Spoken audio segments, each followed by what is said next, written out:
Por dentro da política, conversa com o deputado Luiz Fernando Machado, do PSDB. Um prazer recebê-lo no estúdio da TV Assembleia. Muito bem-vindo mais uma vez, deputado. Muito obrigado pela oportunidade, é um prazer falar contigo e com toda a sua audiência. Vamos prestar contas de mandato. Eu queria que o senhor falasse da vice-liderança do governo, o senhor que foi recentemente escolhido. Quais são os desafios que cercam a liderança e a vice-liderança do governo nessa casa?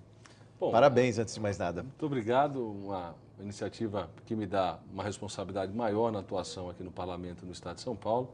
O governador Geraldo Alckmin atribuiu a responsabilidade da liderança ao Cauê Macris e fez a indicação para a vice-liderança do meu nome e do nome do deputado Abelardo Camarinha. Nós enxergamos como uma absoluta responsabilidade. A partir do momento que você deixa de representar exclusivamente o seu mandato, exclusivamente os interesses do seu mandato, para poder representar na casa os interesses do governo Geraldo Alckmin, governo que eu ajudei a eleger e que agora vou ajudar a governabilidade, não só com a minha participação no mandato, mas na construção de um clima na Assembleia que seja favorável a nós implementarmos as ações e interesses do governo Geraldo Alckmin aqui na Assembleia. Essa é a minha missão, essa será a minha participação em benefício do nosso governador. O senhor falou uma palavra-chave, responsabilidade. Por que dessa palavra e mais, quando o governo informa que vai promover cortes em virtude da economia que está mais deprimida, como é tocar a vice-liderança sabendo que vai ter que falar muitos nãos? Com transparência. Eu sempre tive a avaliação muito clara que as pessoas não querem necessariamente ouvir o sim. As pessoas querem efetivamente serem ouvidas. E ouvir significa, naturalmente, o governo receber as manifestações, receber as reivindicações.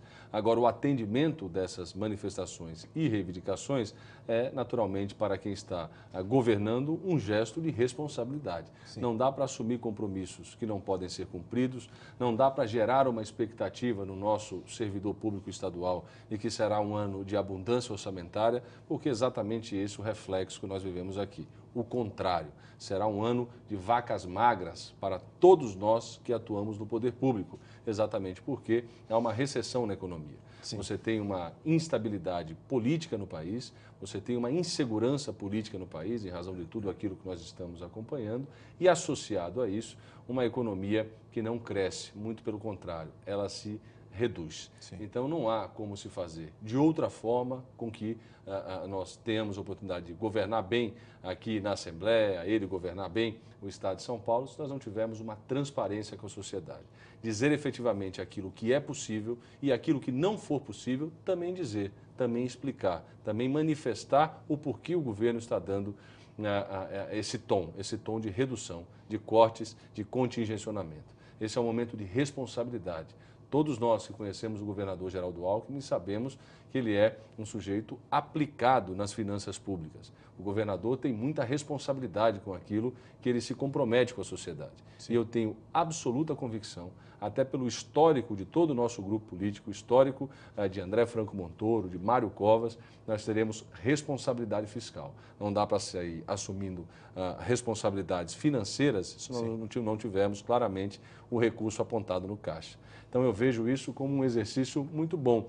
O exercício de dizer o sim, por muitas vezes, ele é o mais fácil. Mas o compromisso de dizer o não e explicar o porquê dizer o não será, em algumas oportunidades, a nossa obrigação e eu vou cumprir com essa minha obrigação. O senhor também falou agora em oportunidade para muitos. Crise é sempre uma chance de oportunidade. E crise é um freio de arrumação na economia, mas que transborda e atinge as máquinas governamentais. Onde cortar? Como cortar, deputado? Eu acredito que, especialmente, as novas ações, os novos investimentos devem ser muito bem pensados.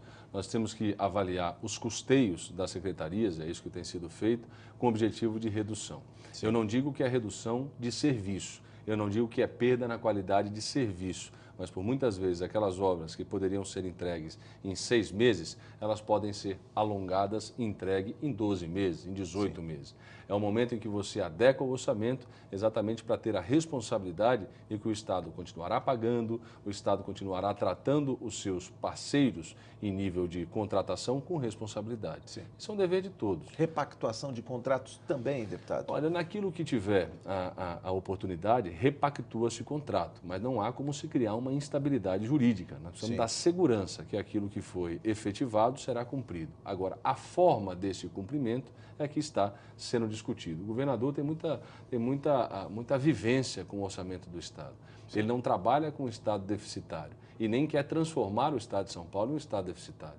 E por isso deve, naturalmente, tomar cuidado com os novos investimentos e olhar para o custeio onde pode ser reduzido. Quando se fala em obras, a ampliação da malha metroferroviária na Grande São Paulo, como fica outros investimentos de grande porte, como o tramo norte do Rodoanel, que também está em obras, deputado? Muitas obras, elas dependem de financiamento externo. Sim. Você cita duas obras que têm a participação clara de financiamentos. Essas não sofrerão tantos ajustes em razão do financiamento já estar encaminhado junto ao governo, contratado. Agora, é claro que outras ações, outros investimentos, eles precisam ser revistos, porque realmente é um ano atípico, no sentido de que nós não teremos uma abundância de arrecadação. Aliás, há uma queda clara no ICMS, há uma retração da indústria. A nossa economia passa, nesse momento, por um período de grande dificuldade. Sim. Setores do funcionalismo público. Estou falando, entrevistando o vice-líder do governo nesta casa. Funcionalismo público, professores, as universidades públicas que clamam por mais recursos do orçamento, não só os 9,57, não só as emendas parlamentares, mas eles queriam mais recursos e vão ouvir ou não, porque se a receita é decrescente, o que fazer? Exatamente. Você pega hoje as universidades que recentemente nós tivemos aí toda uma manifestação, um clamor. O que está estabelecido como preceito constitucional do Estado de São Paulo é 9,57. O governador já disse, vai respeitar os 9,57. Não acote a universidade. Não acote a universidade. Agora, você também se refere à educação sob o aspecto de secretaria. A greve que nós vivemos momentaneamente, a politização e a partidarização que hoje nós sentimos claramente que faz parte desse movimento grevista no Estado de São Paulo. Qualquer adicional. Veja, todos nós defendemos que o professor tenha um salário maior. Todos nós defendemos que o professor seja absolutamente valorizado. Mas todos nós defendemos a responsabilidade fiscal. A partir do momento que há um pleito na ordem de 75% de aumento. 75,33%. Numa categoria que é muito significativa sob o aspecto quantitativo, é claro que nós não podemos atuar dessa forma. Eu acho que não dá para nós tratarmos o Estado com interesses corporativistas, com interesses classistas. Nós temos o interesse da sociedade. E é o interesse da sociedade que nós precisamos, de fato, preservar. Que é quem paga a conta, é o contribuinte. A gente fala da sociedade, mas é quem paga os seus impostos. A gente fala da sociedade, mas eu sei que está em casa mesmo que paga a conta. E quando a gente fala do tesouro, nada mais é do que os recursos recolhidos pela própria sociedade. Então, eu tive a oportunidade em Brasília, o ministro Guido Mantega prestava esclarecimentos para nós na Comissão de Fiscalização e Controle, e aí eu perguntava ao ministro Dias, quem vai suportar isso é o Tesouro. Aí eu questionava o ministro e ele dizia, quem vai suportar isso é o Tesouro. Eu disse, mas quem é o Tesouro? Deixa eu entender quem é o Tesouro. O Tesouro somos todos nós que recolhemos e pagamos a conta para os cofres do Estado. Deputado que foi deputado federal, né? Em Brasília, está lembrando aqui na legislatura passada. Mas eu queria saber também do senhor da questão da segurança pública. Eu vejo aqui na sua página pessoal, segurança deve ser prioridade de todo e qualquer gestor. Entrevista à radiodifusora de Jundiaí. Eu tenho aqui a foto, inclusive, deputado, porque o senhor falou da questão da segurança pública tão premente, parece que é uma das aflições do povo paulista e brasileiro. O povo está clamando para que nós venhamos dar um pouco mais de tranquilidade nas cidades, para a convivência familiar, para a convivência profissional, aqueles que são donos de comércio, enfim. E em Jundiaí não é diferente. Em Jundiaí a circunstância não é outra. O que eu digo é que a responsabilidade pela composição da segurança pública não é exclusiva da Polícia Militar, da Polícia Civil. Todos nós, gestores públicos, temos sim essa responsabilidade.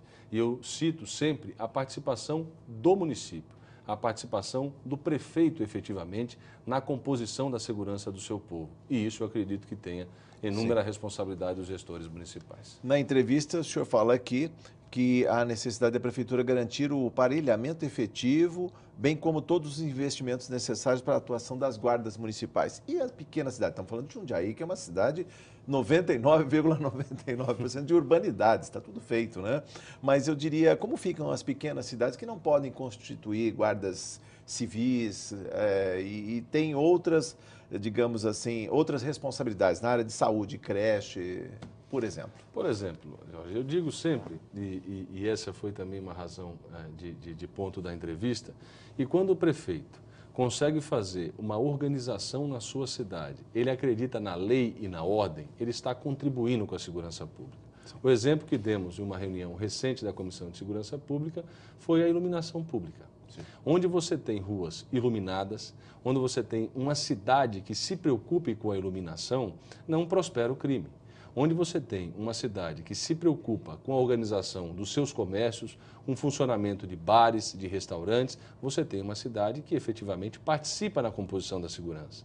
Onde você tem uma cidade que não deixa o lixo ficar entulhado na porta da casa do cidadão, você está respeitando a lei, você está respeitando a ordem. Esse prefeito, por exemplo, que está numa cidade muito pequena nesse momento e nos escuta, e diz, puxa, mas eu não tenho condições de fazer aqui um investimento na guarda municipal. Prefeito, procure a Polícia Militar e busque saber o que é a atividade delegada. Sim. É você administrativamente ter o apoio da Polícia Militar no seu município, com funções administrativas típicas de prefeitura, sem o senhor onerar os cofres públicos, criando uma guarda municipal. A atividade delegada é uma boa alternativa. Cuidar da organização e da ordem da cidade é efetivamente uma contribuição que o prefeito dá, sem tratar de força policial, por exemplo. Mas as prefeituras, os gestores municipais conhecem a operação delegada? Eu queria até que o senhor explicasse. Eu ouvi do ex-coronel, aliás, do atual deputado coronel Camilo, do PSD, que é vice-presidente da Comissão de Segurança Pública e Assuntos Penitenciários, ele que foi comandante-geral da Polícia Militar. Ele me explicou, mas eu queria que o senhor explicasse, inclusive para o nosso telespectador e para os gestores municipais, o que vem a ser a operação delegada. É colocar o efetivo da PM, em vez de ir no bico, ou seja, em serviços terceirizados, trabalhar para as prefeituras, exatamente, mas trabalhar fardado, exatamente, ostensivamente. Exatamente. Você tem uma função, por exemplo, que é a da fiscalização do comércio. Sim. O camelô, comércio informal, vamos dizer assim. É um comércio informal, por exemplo. Isso. Você tem lá o comerciante informal. O policial militar, ele não pode agir diante dessa contravenção. Ele poderá agir pela prefeitura se tiver a própria delegação da prefeitura. Por isso que chama-se operação delegada. Você pega um policial militar que trabalha no regime de 12/36 e você dá a ele a oportunidade de prestar serviço na prefeitura municipal, recebendo por isso da prefeitura em si, você tira esse policial de um trabalho, por exemplo, do bico, na rua, na frente da casa lotérica. Você entrega a ele uma responsabilidade típica da prefeitura para que ele possa atuar no seu município. E você remunera ele por isso. Mas ele fardado dá até uma sensação maior de segurança. Sem dúvida. O cidadão, o policial militar fardado, ele gera naturalmente uma sensação, você muito bem aplicou a palavra, de segurança, porque nada mais é do que sensação.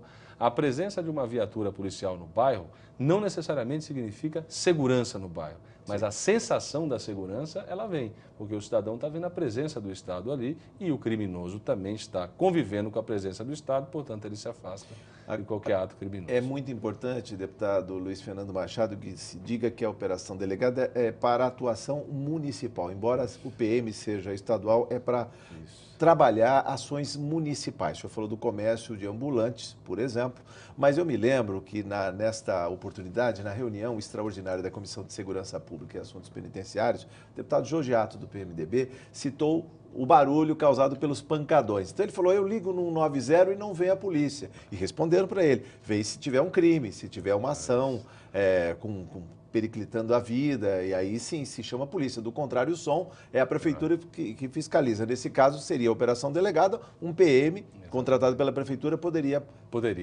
chegar nesse... Poderia, sim. Ele falou, o 190 não está lá para discutir a lei do silêncio. Porque o 190, ele recebe inúmeras demandas.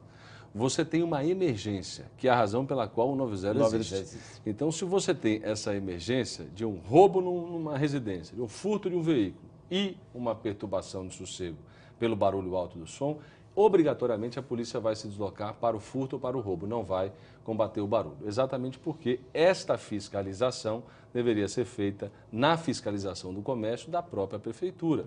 E se há um estabelecimento aberto, quem tem o poder administrativo ou de fechar ou de repactuar os horários de funcionamento desse estabelecimento é exatamente a prefeitura e não a polícia militar.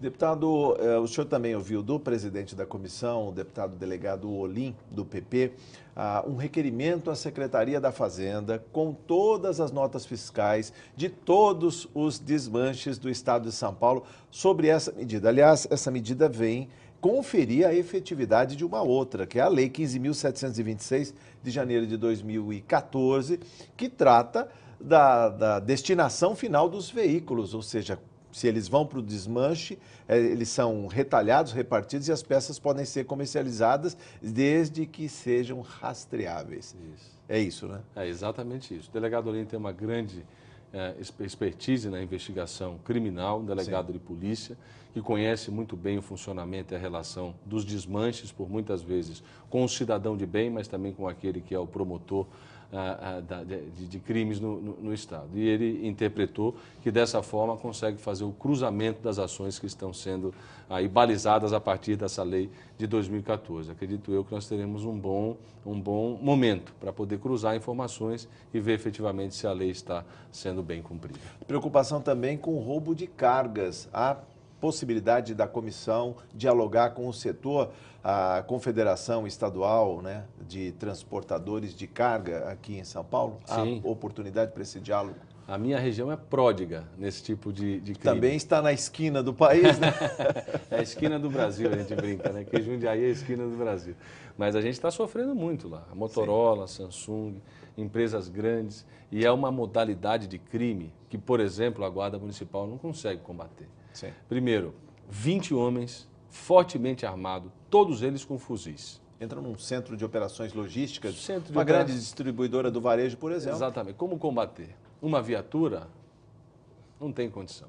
Então aí é a inteligência. A gente tem que atuar fortemente na inteligência policial, na inteligência para evitar esse tipo de ação e para quando ela ocorre, naturalmente você ter um efetivo e um armamento suficiente para poder atuar de igual para igual. Não tem como colocar uma viatura da Guarda Municipal com 2 homens e uma mulher, por exemplo, 3 pessoas, 3 policiais dentro de uma viatura, combatendo 20 homens com fuzis e armados até os dentes. Então não tem muito sentido. Há que se haver um equilíbrio e aí nesse aspecto a inteligência deve funcionar em benefício do E por cidadão. falar de inteligência também foi citado o Detecta, né? Dentro do Copom, da Polícia Militar, e o Radar. São 2 programas que já existem aí de policiamento remoto, vamos dizer assim. Seriam os braços estendidos do policiamento, mas feito por câmeras, né? Por chips.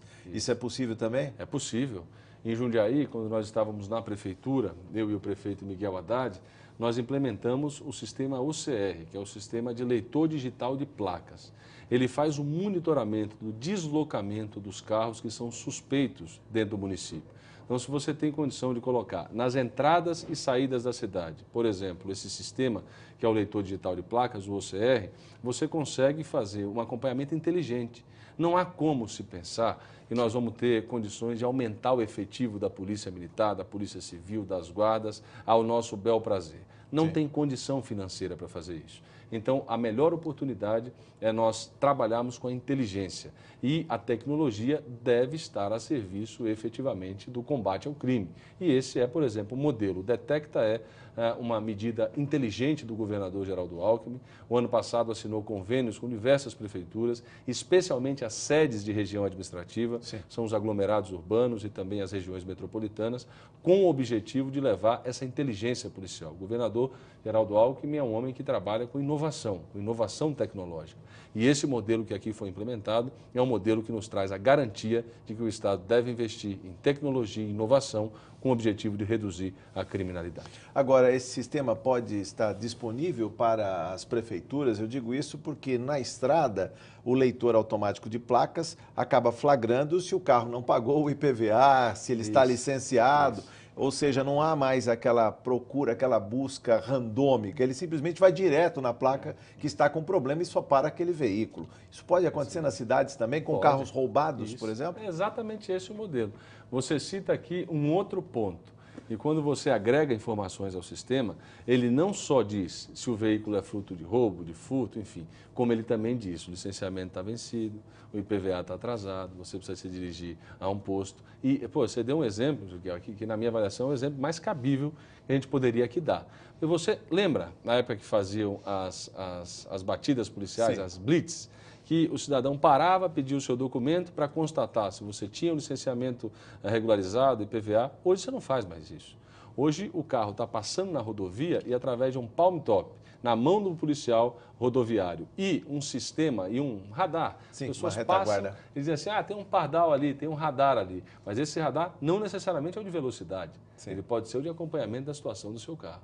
Então, dá também essa oportunidade e até mais fácil do entendimento. Mas eu tenho, por exemplo, um caso de um esclarecimento de um sequestro na cidade de Itatiba através do OCR.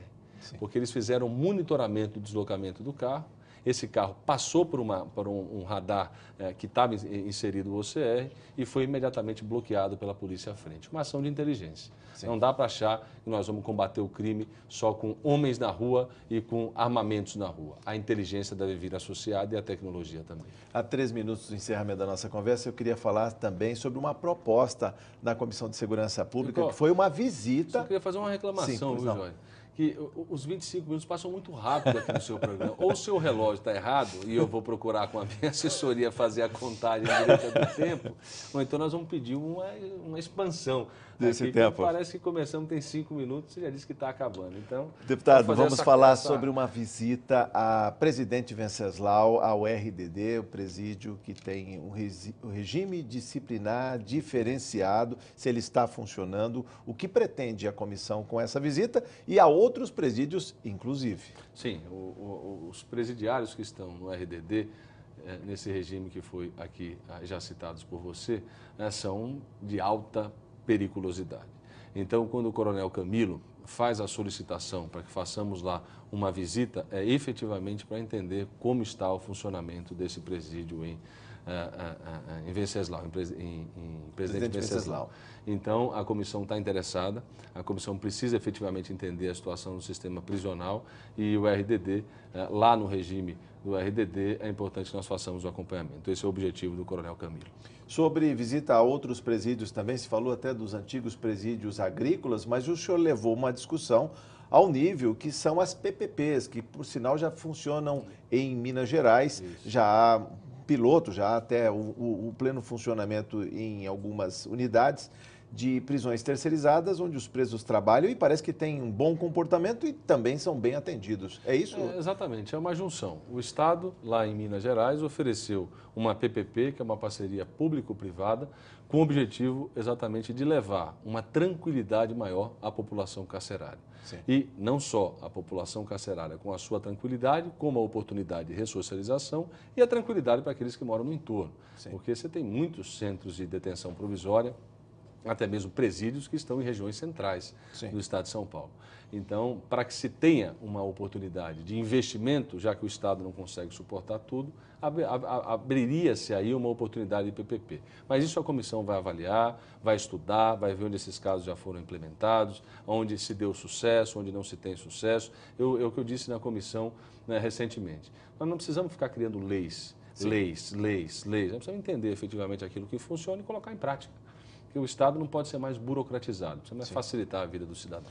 Para encerrar, em 1 minuto agora, deputado, das perspectivas de mandato, que faltou dizer, já falamos muito de segurança pública, mas o mandato assambarca outras áreas, né, de atuação aí, a saúde, a educação, que vem por aí. O que vem é exatamente um comprometimento com, especialmente, a minha região, a região de Jundiaí, as cidades que compõem o aglomerado urbano de Jundiaí, que me deram aí 80% dos 150 mil votos que fiz, e a oportunidade de discutir temas que estão relacionados ao dia a dia das pessoas. Me preocupa muito o desemprego. O desemprego que hoje nós estamos assistindo no estado de São Paulo, no Brasil como um todo, ele afeta diretamente aquele que tem a sua carteirinha do plano de saúde, que que vai estar no Sistema Único de Saúde. Sim. Então, a saúde me preocupa muito, a segurança pública me preocupa muito, e a educação eu acho que é o pilar fundamental para qualquer sociedade se desenvolver.